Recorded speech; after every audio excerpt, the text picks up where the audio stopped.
एक जन बड़े आदमी घर इसने के रहन बहनी मेलो फेंको मचाए दे रहे तो सियान आदमी इसने बैठे रहे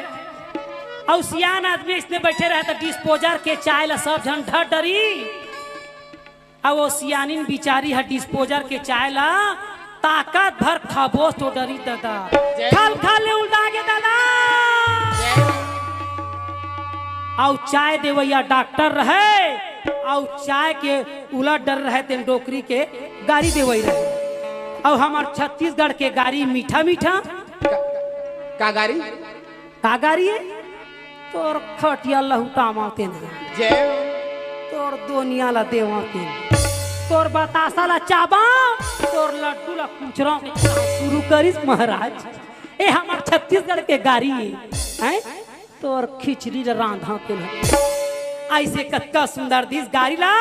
और वो देवैया तो भंग कई डॉक्टर रहे और वो माता राम सियानी रहे तेना पार्षद के दाई रहे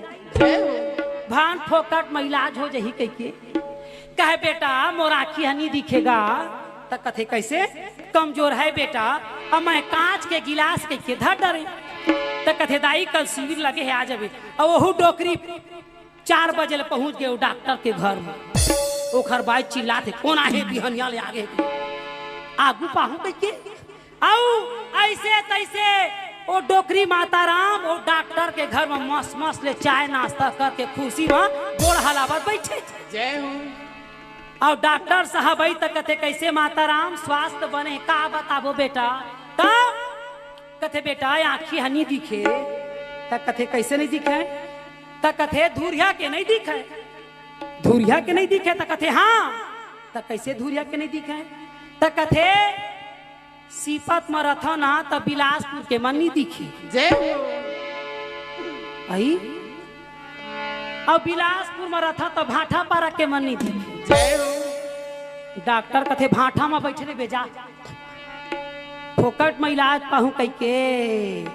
डॉक्टर कथे देख तो वो काय तेरा देख तो बने तो फिर तो रांची के ऑपरेशन ला करबो ने तो सूजी दे वहां तो लगा ता देखित माता राम तक कथे वो चमकत तेला कथा बेटा तक कथे हाँ तब वो तो सूर्य नारायण का आओ कत्ता धुरिया के देख बे दादा वही है तो बिलासपुर भाठा फरल ज्यादा धुरिया है सूर्य नारायण बहुत धुरिया है दाई अब तय फोकट के इलाज करवाहू कह के सरपंच के दाइयों की ओला गरीब बर रहन दे आधार कार्ड ला वो